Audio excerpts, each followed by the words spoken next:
Is confidence something that you're born with, or is it something that you develop over time?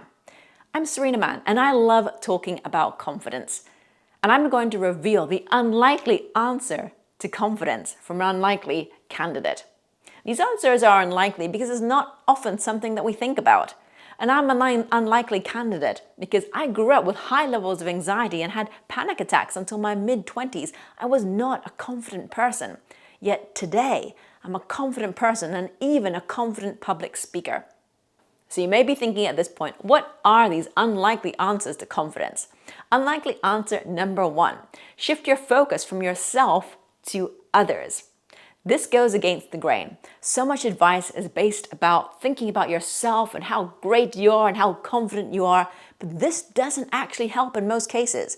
The more you focus on yourself, the more anxious you feel because you're putting yourself under a lot of pressure, and it's also rising your levels of self-consciousness. When you feel self-conscious, it's really hard to be natural and to focus on the task at hand, and it overall undermines your confidence. So focus on others rather than yourself. Instead of thinking, what will people think of me, or what if I mess up? Think about, how can I communicate my message? Let's say you're giving a talk.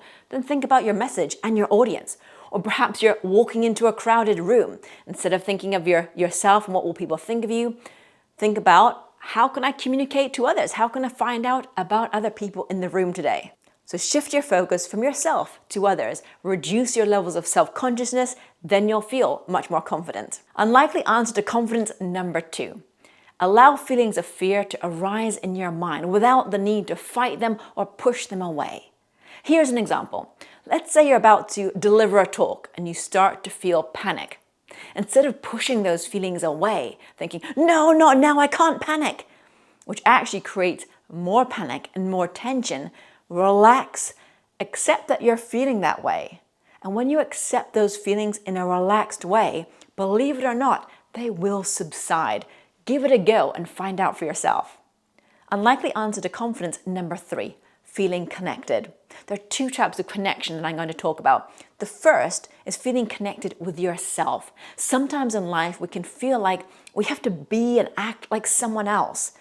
What this means that we can often feel disconnected from who we truly are, and this undermines confidence. When you're connected to yourself, it means that you're being more authentic. You're being true to yourself. Authenticity for me means being true to your personality and your values in the context in which you're communicating. When you feel connected with yourself, that's when you can really feel truly connected with others.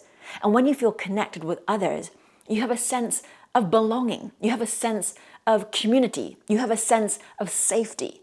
And this is the foundation for feeling confident.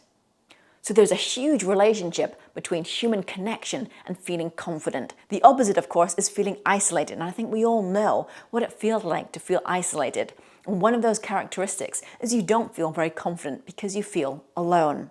Human connection is not only great for building self-confidence, it's also great for building a better world that everyone feels part of.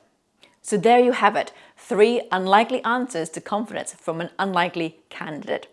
Confidence is something that everyone can develop. It's not something you're either born with or not. Everyone can develop confidence.